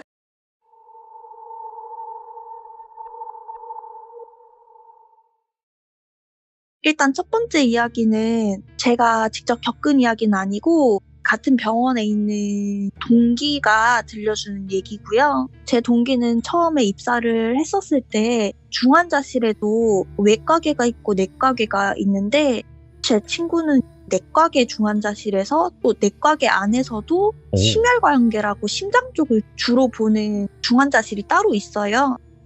거기에서 처음으로 시작을 하게 됐는데 첫 환자를 맡았는데 그 환자분에 대한 이야기가 될 것 같고요. 일단 그 환자분은 30대 후반의 남성분이셨고 일단 기본적으로 중환자실 침대 자체는 일반 병실 침대보다 엄청 크거든요. 환자가 뭔가 달고 있는 게 많거나 아니면은 그 침대 자체에 기능이 좀 많이 달려 있어가지고 기본적으로 엄청 커요. 근데 그 환자가 그 침대를 꽉 채울 만큼 엄청 뚱뚱했던 거예요. 근데 그 환자 처음에 입원할 때 중환자실에 입원하는 환자들은 키는 저희가 어쨌든 줄자로 잴 수가 있는데 몸무게를 그 사람들은 못 움직이니까 기계가 달려 있어서 그 침대로 재거든요. 근데 그 사람이 처음에 입원했을 때 50 몇 킬로였던 거예요. 50 몇 킬로였던데 입원을 하면서 장기 기능이 다 떨어지면서 온몸에 부종이 생겨서 침대에 꽉 찰 때까지 온몸이 그렇게 다 부은 거예요. 근데 그 정도면은 거의 소생 불가능한 식물인간이라고 생각하시면 되거든요. 근데 아직까지 남아있는 이유는 딱 하나인 거죠. 보호자가 포기를 못 하신 거예요. 보호자가 포기를 못 하신 거고 그 보호자 연세를 보니까 70대 노모셨던 거죠. 근데 중환자실은 무조건 면회 시간이 11시 딱 하루에 한 번으로 고정이 돼 있어서 그때만 딱 한 번 볼 수가 있는데 그 분이 엄청 깡마르고 엄청 키가 작으시고 매일 가방 엄청 큰 걸 메고 왔다 갔다 하시더래요. 자기가 봤었을 때. 근데 맨날 와서는 아들 보면서 하염없이 울고 가시고 맨날 미안하다 얘기하고 가시고 이런 식으로 해가지고 제 친구가 너무 궁금해서 그 환자 기록을 싹 다 본 거예요. 봤는데 집안 사정이 너무 안 좋아가지고 환자는 생계에 도움이 되려고 막노동 현장을 갔다가 떨어져가지고 그대로 혼수 상태가 돼서 일단은 실려온 거고 어머니는 새벽에는 박스 주우시면서 생활을 하시다가 아들이 입원하신 후에는 이 병원에 저희가 청소 여사님이라고 미화부 여사님이 있어요. 네. 그렇게 입사를 하셔가지고 저녁에는 청소를 하시고 저녁 시간에 퇴근을 하시면은 저녁부터 새벽까지 박스 주우시고 11시에 면회 오시고 이런 네. 식으로 생활을 하셨던 거예요. 근데 그렇게 하다 보니까 되게 저희는 막 연차가 올라가고 이러면은 이런 사람들이 되게 많아서 신경이 조금 아마 간호사분들은 다 이해하실 거예요. 조금 묻어내져요. 네. 묻어내지는데 그 당시에 신규였고 이런 상황이 첫 상황이다 보니까 신경이 너무 쓰였던 거예요. 그 친구는. 네. 그리고 너무 마음이 아팠던 거죠. 그래서 그 할머니가 면회를 오면은 엄청 신경 써주고 그랬대요. 그러면서 맨날 할머니가 오면은 아들 손잡고 하는 말이 내가 돈 없는 집안에 너를 이렇게 태어나게 해서 미안하다. 예. 내가 돈이 없어가지고 너를 돈 벌게 나가게 해가지고 이런 상태로 만들어서 미안하고 제발 다음 생에는 내가 온몸을 다해서 빌 테니까 부잣집에 태어나서 부자로 살게 해달라고 빌 테니까 제발 눈 한 번만 떠줘라 이러면서 맨날 우셨대요. 아이고. 그러니까 그걸 보면서 제 친구도 같이 울었던 거예요. 너무 슬프니까. 네. 그러면서 그 일상이 거의 한 달을 반복을 했대요. 근데 한 달 동안 단 한 번도 눈도 못 뜬 아들을 위해서 계속 중환자실은 돈이 하루에 나가는 것도 엄청 많거든요. 그렇겠죠. 달려있는 기계만 해도 그 사람은 지금 약물과 호흡기로 강제로 그냥 살려놓은 것밖에 되지 않거든요. 네. 근데 차상위 계층이라고 해가지고 국가에서 보조해주는 보조금이랑 동사무소에 서류 같은 거 내면은 동사무소에서 어느 정도 지원을 해주고 그리고 어머님이 미아부 여사님 일도 하시고 또 박스 중 일도 하시면서 번 돈으로 근근히 계속 병원비를 내신 거예요. 빚도 지시면서. 그래가지고 계속 거의 한 달을 그렇게 있었는데 어느 날 11시가 됐는데 그 보호자분이 안 오신 거예요. 네. 진짜 한 달 동안 단 하루도 안 빼놓고 면회로 오셨는데 안 오신 거예요. 예. 그랬는데 알고 보니까 새벽에 박스를 주우시다가 음주운전 차량에 치이셔가지고 즉사하신 거예요. 예. 근데 그게 어차피 박스를 주우시는 것도 죽고 나서 저희 병원으로 바로 와야 되니까 저희 병원 근처에서 발견이 돼가지고 저희 병원 응급실로 왔고 어머니도 저희 쪽 직원으로 등록이 돼 있으니까 바로 신원 확인이 되잖아요. 신원 확인이 돼서 환자가 일단은 영안실로 갔어요. 근데 이제 문제가 뭐냐면 환자가 남은 가족이 아들밖에 없는 거예요. 근데 아들은 지금 이때까지 할머니가 벌어온 돈과 이런 걸로 연명만 하고 있었는데 이제 결정권자가 없어지는 거잖아요.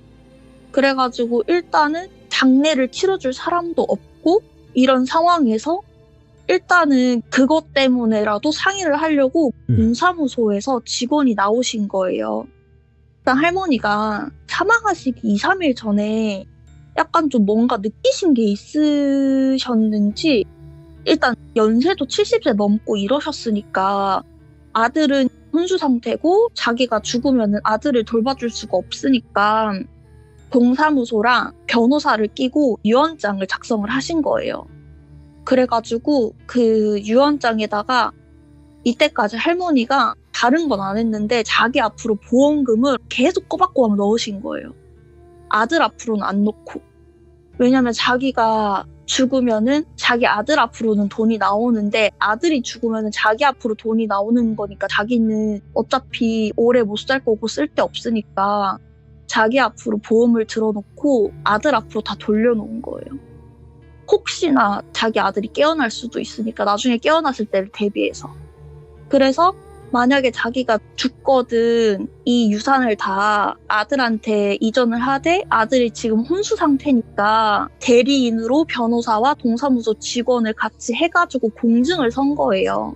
이 돈을 나중에 아들한테 아들이 깨어나면 아들한테 주는 조건으로.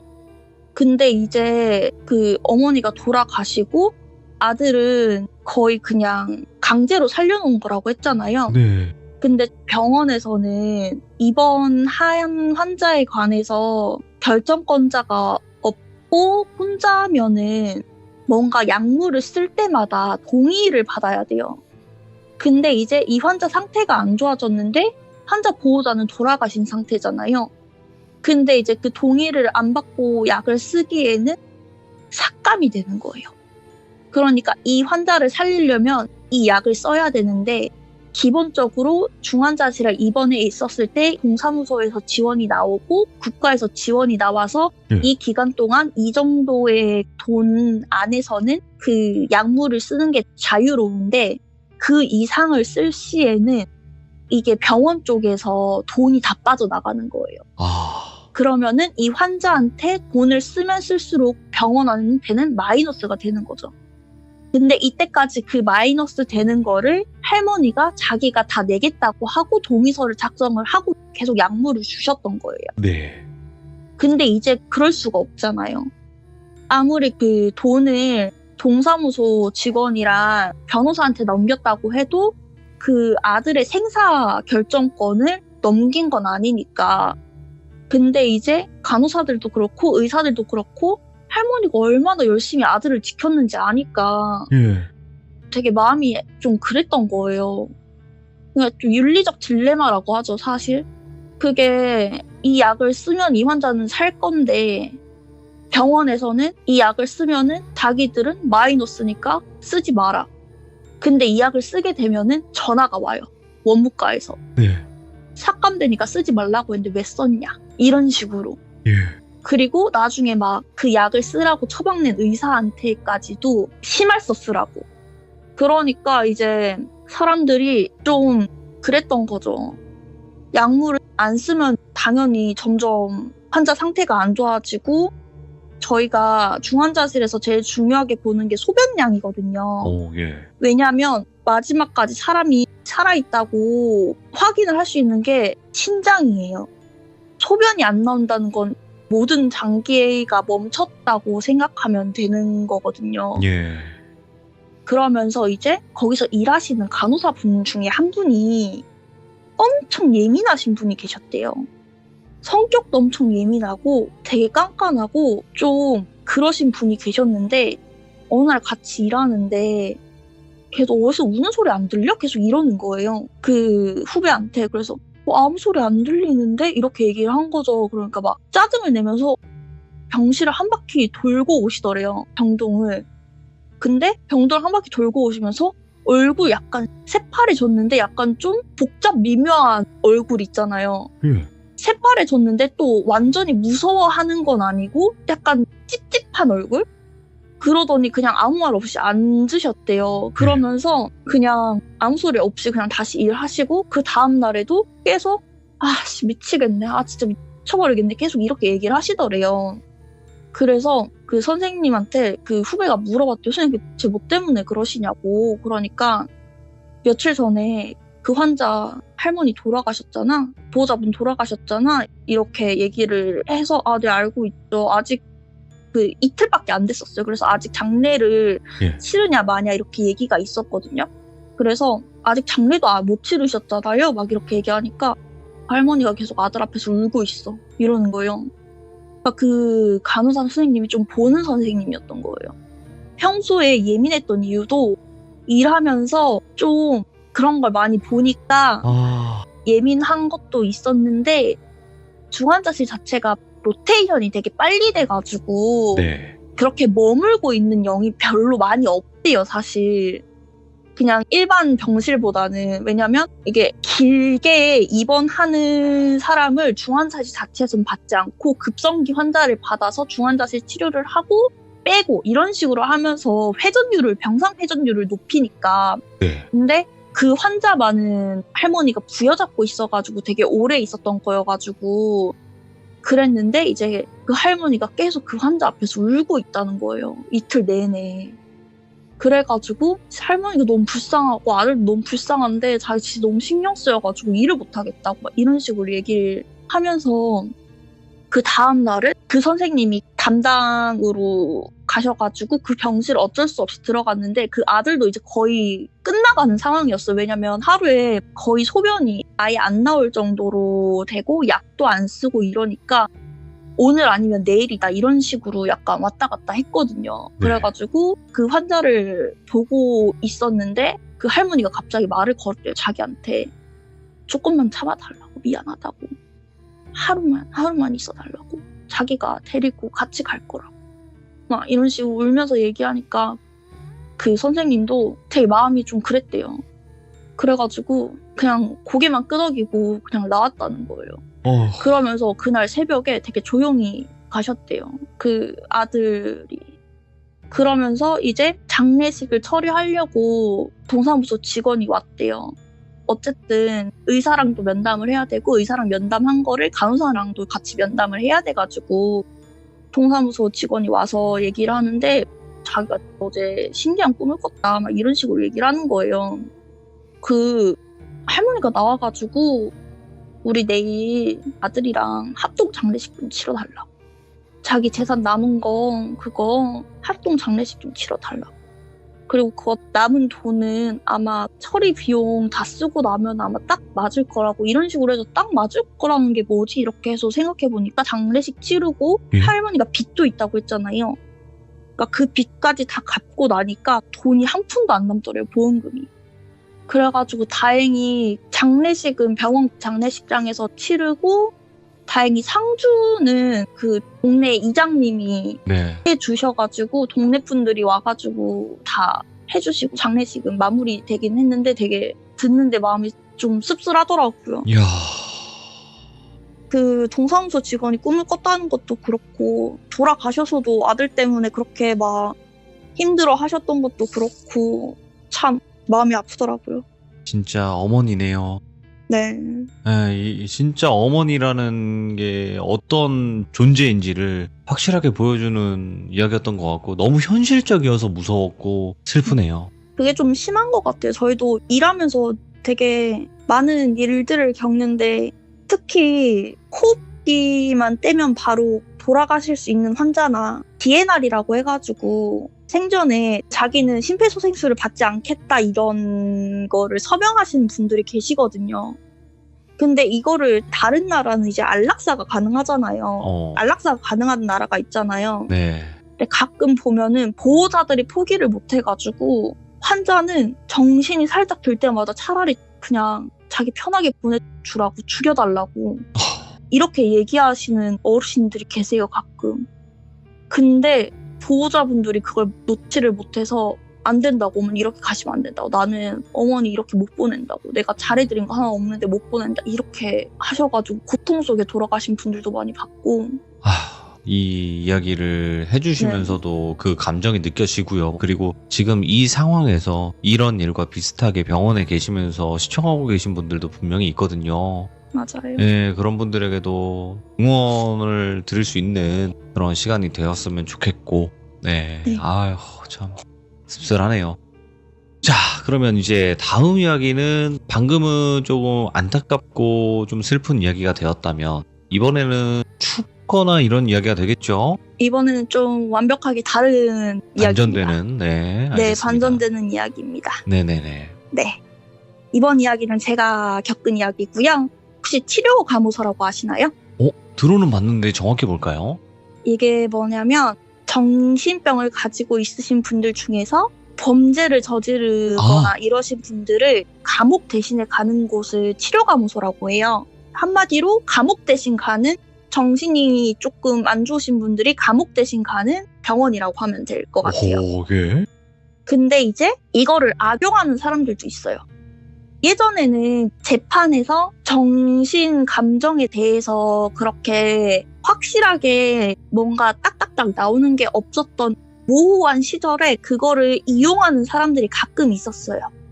그래서 그거를 어떻게 하면은 자기가 정신 이상이 있는 사람처럼 보일지 행동하는 사람들 있잖아요. 가끔 드라마 보거나 뉴스 보면은 그런 식으로 해서 자기 죄를 감형받아서 감옥으로 안 가고 병원으로 가는 거예요. 확실히 감옥보다는 병원이 환경이 더 좋잖아요. 근데 이게 되게 유명한 사건이어가지고 자세하게 설명은 못하는데 어떤 한 30대 남성이 한 일가족을 다 해하고 잡혀 들어온 사건이 있었는데 그 사람이 재판 과정 중에서 정신병이 있다는 진단을 받고 치료감호소로 입원을 하게 된 거예요. 심신미약 뭐 이런 거. 아니요, 그냥 정신병, 조현병 이런 식으로 해가지고. 예. 근데 그때 말이 되게 많았어요. 저거는 쇼다. 근데 일단 판결은 그렇게 나온 상황이어가지고 어쨌든 일반 수감자들이랑 그 조현병 환자랑 같이 놔두면은 무슨 일이 생길지 모르니까 치료감호소로 간 거죠. 근데 치료감호소가 몇몇 곳이 없어요. 몇몇 곳이 없는데 치료감호소 내에도 거기도 병원이니까 치료를 할 수는 있는데 대신 큰 병에 걸리거나 어디가 부러지거나 수술이 필요한 경우에는 어쩔 수 없이 나와서 대학병원, 연계된 병원에 무조건 와서 해야 돼요. 예. 근데 그 사람들은 다른 사람이랑 같은 병실을 쓸 수 없으니까 무조건 1인실 쓰거든요.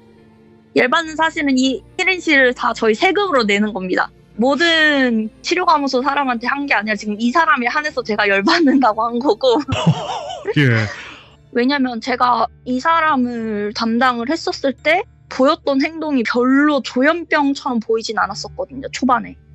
근데 이 사람이 처음에 오게 된 경위가 넘어져서 목이 부러져서 저희 병원에 온 거였어요.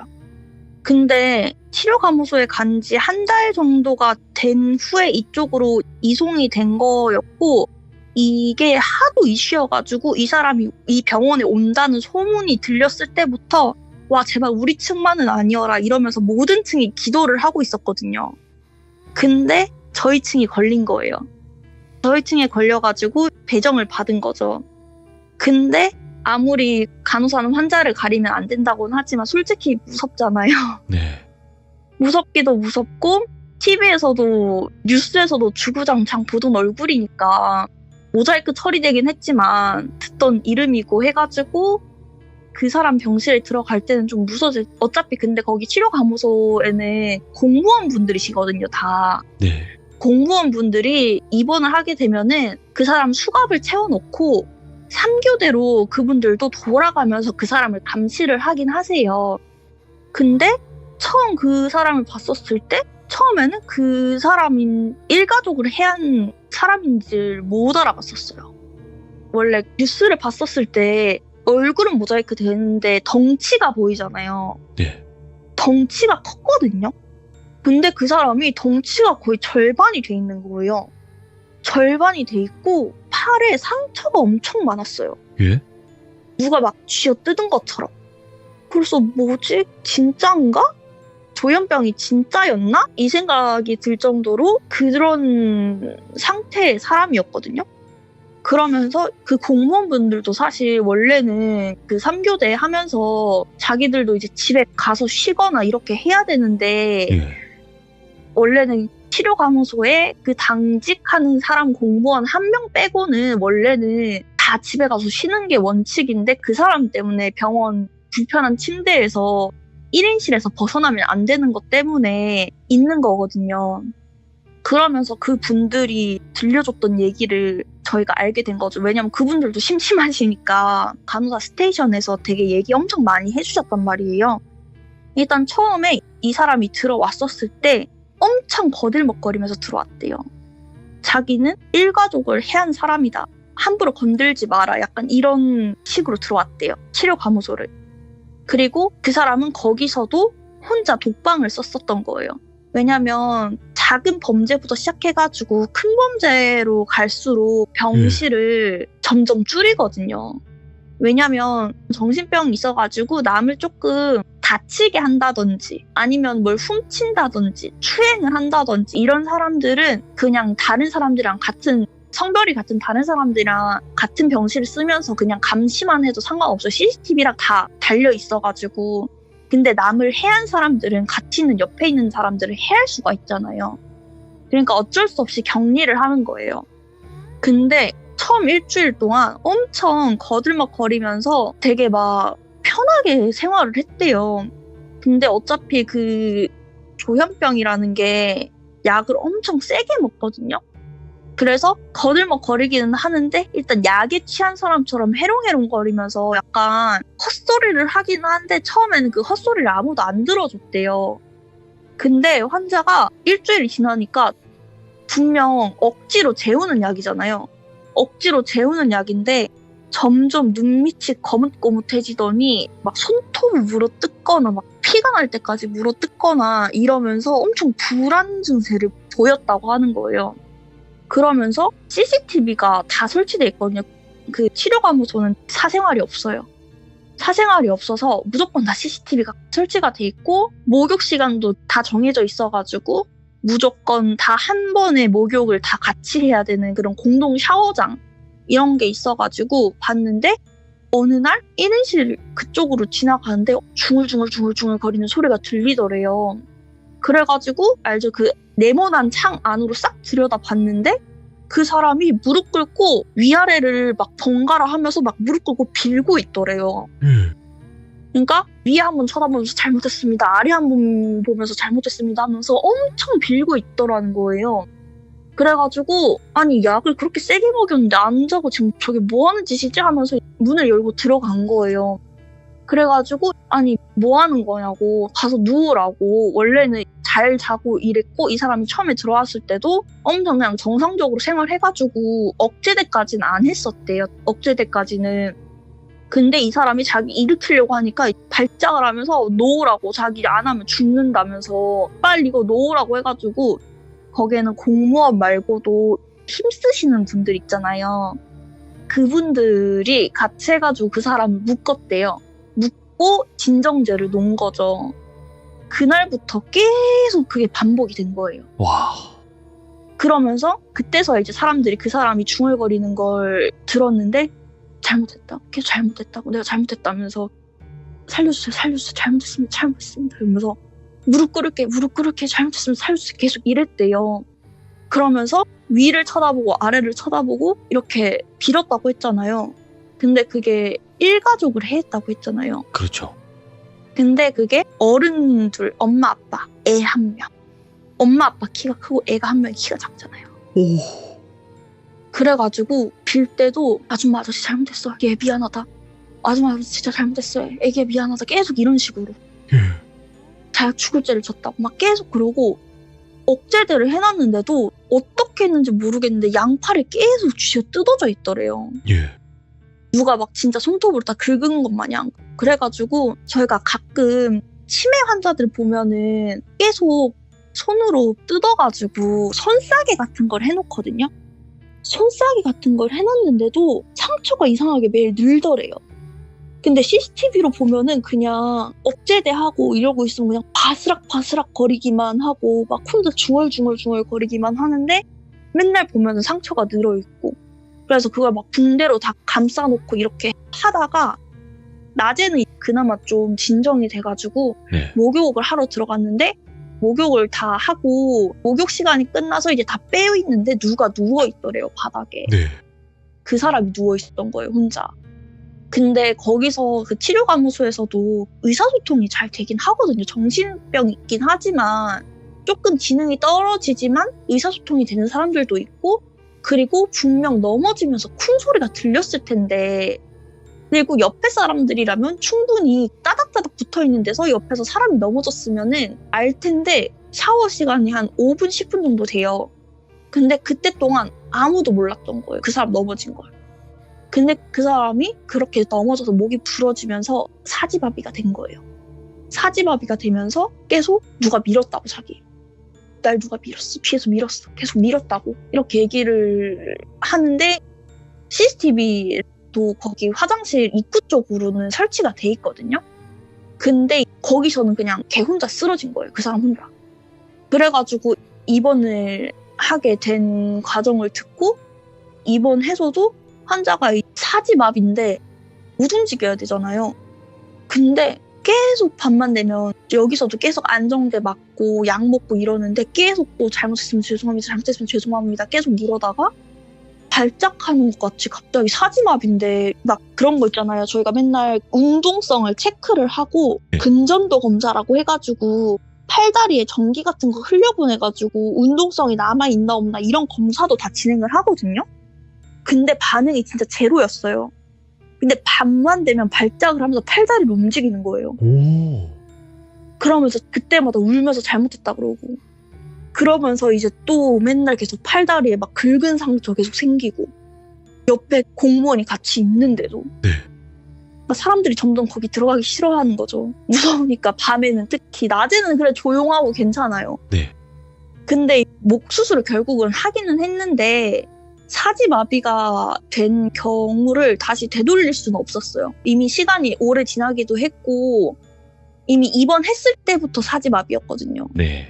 그래가지고 그냥 목 부러진 거 놔두면은 교정을 안 하면은 그게 더 신경을 찌르거나 아니면은 자세 한 번만 잘못하면은 바로 숨을 거둘 수가 있으니까 그거를 수술만 일단은 하고 회복이 돼서 다시 그 병원으로 가긴 했거든요. 치료감소로.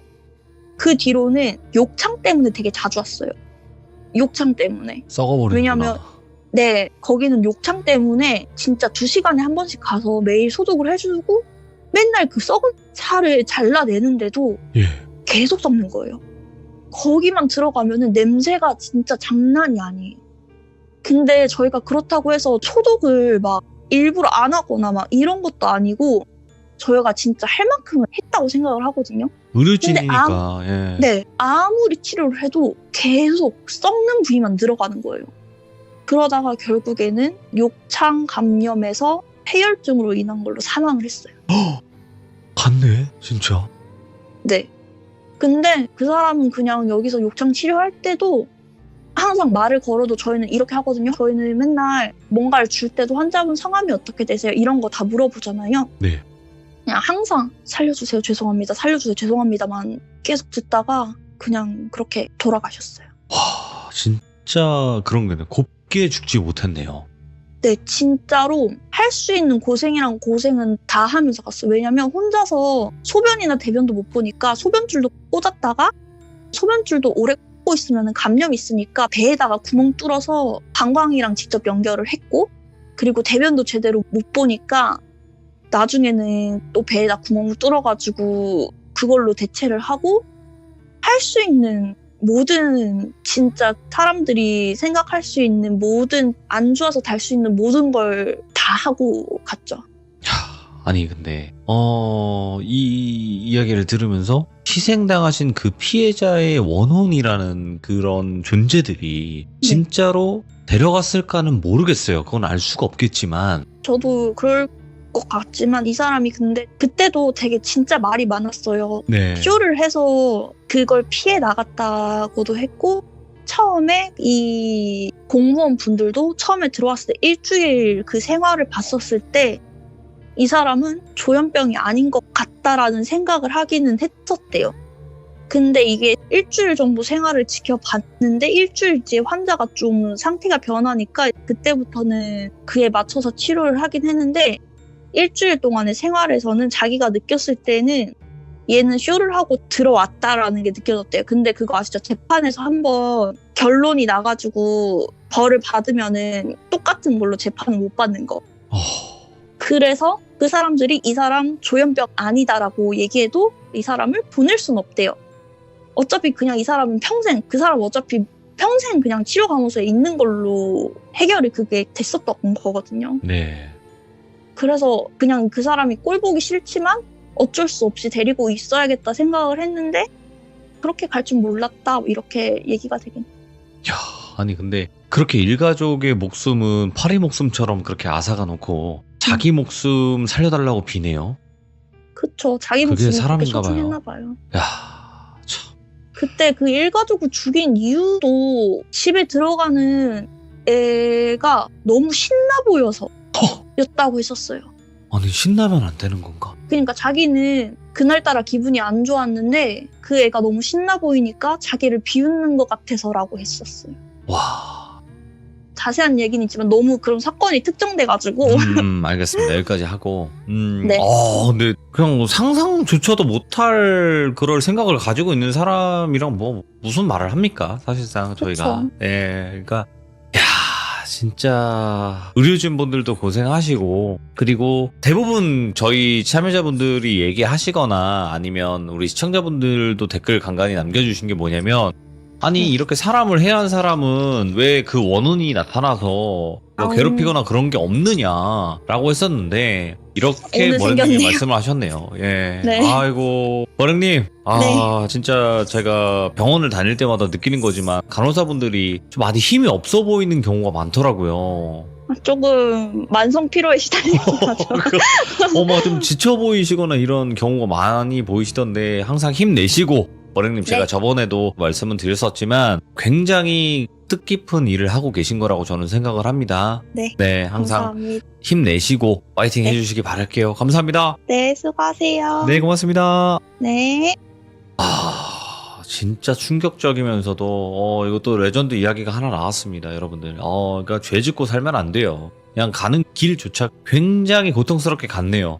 이 사람은 그럴만했고 그 피해자 분들께서 나타나서 데리고 갔다면 차라리 다행이라는 생각도 들고요. 예, 정말 다시는 이런 일이 없어야 된다라는 취지에서 우리 머랭님께서 이야기를 들려주셨다라고 생각을 하시면 좋을 것 같고 여러분들의 의견을 댓글로 꼭 남겨주시길 바라겠습니다. 감사합니다. 고맙습니다.